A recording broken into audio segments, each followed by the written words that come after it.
Já não é livre. Mas o Cogos, quem criou a ideia de livre mercado também foi liberais após Revolução Francesa. De forma nenhuma. É tudo pós-Revolução Francesa. De forma nenhuma. A liberdade econômica, ela já é discutida pelos jesuítas, pelos escolásticos de Salamanca e pelo próprio São Tomás de Aquino.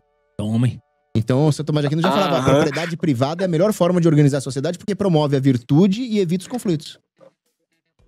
Mas os Cogos, o grande filósofo Júlio Evola, ele fala que dividir a política em coisa econômica é reduzir a política. Você tira o metafísico da política e vira só a questão econômica, Estado grande, Estado pequeno.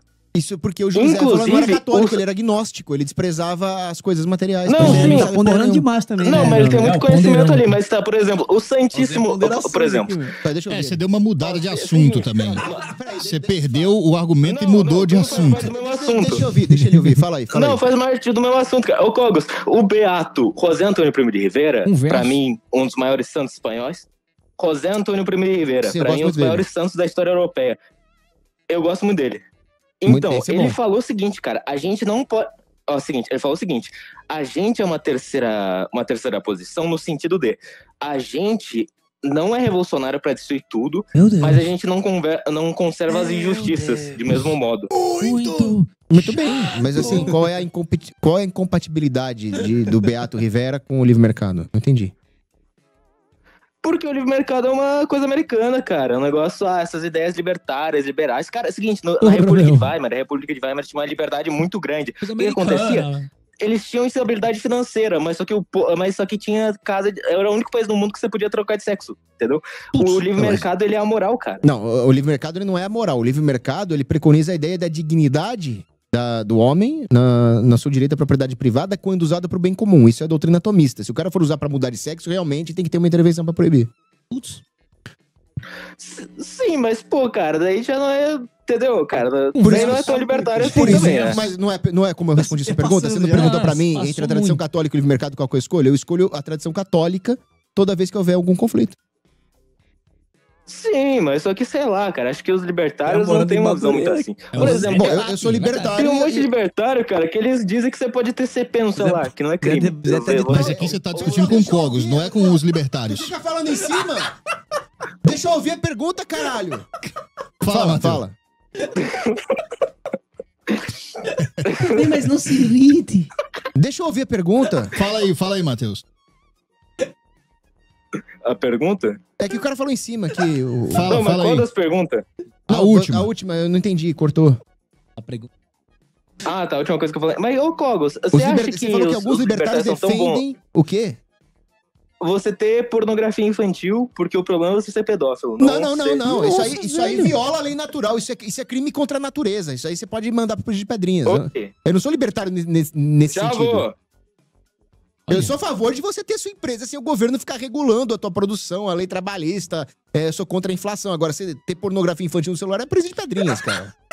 O cara joga o exemplo, ele bota o exemplo lá. É que é o seguinte, a questão é o seguinte. Por que quem critica o livre mercado e os libertários sempre tem um fetiche de ficar falando de pedofilia o tempo inteiro, né? Sei lá, cara. Não, cara, mas... Não, mas, ô Cogos, vou te dar um exemplo. Você vê o Estado como algo mal, porque é um Estado degenerado. Cara, o Estado é a união do povo, Cogos. Por que o Estado não pode se unir ao livre mercado? Porque você tá falando a definição de Estado escolástica. Tem um livro do José Antônio de Barreira que ele fala, o Estado medieval era o Estado como sociedade política. Agora, quando você fala, não, o Estado é um monopólio da defesa e da justiça que vai se impor coercitivamente, isso não é mais a união da sociedade. Isso é o contrário da união da sociedade. Isso é imposição parasítica e externa. Verdade. Verdade mesmo. Entende, mas o Cogos também, eu não cara, entendo nada. Que as pessoas querem ter liberdade, mas Cogos, e as nações, cara, as nações que são feitas de peraí, você entendeu? Você entendeu ou não? Ele te explicou um monte de coisa aqui e você falou, tá, mas...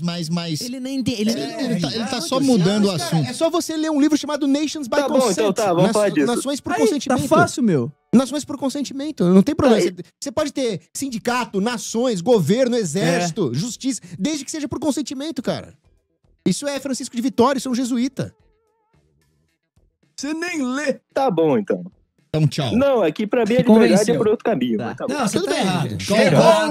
Qual que é a sua opinião? Qual que é o caminho pra liberdade? Corporativismo. e um governo nacionalista. Aí você tá tendo aí uma falta de percepção econômica.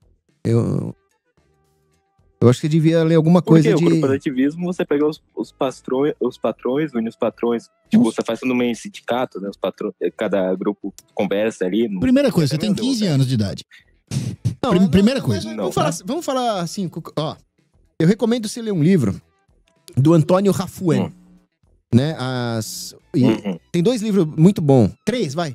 O Antônio Rafuen, que é... 4. Não, 3. O Antônio Rafuen, que ele escreve sobre a história do pensamento escolástico. Depois você vai ler o Thomas Woods, como a Igreja Católica e o Livre Mercado andam juntos, né? The Church and the Market.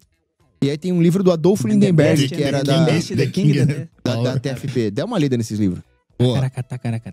Tá. Sabe que ele não vai ler, não sei, mas tá bom. Não, mas o cara tem curiosidade intelectual, cara. O cara tá falando sério. Tem bosta nenhuma, ele tá tendo uma divergência intelectual de respeito aqui, pô.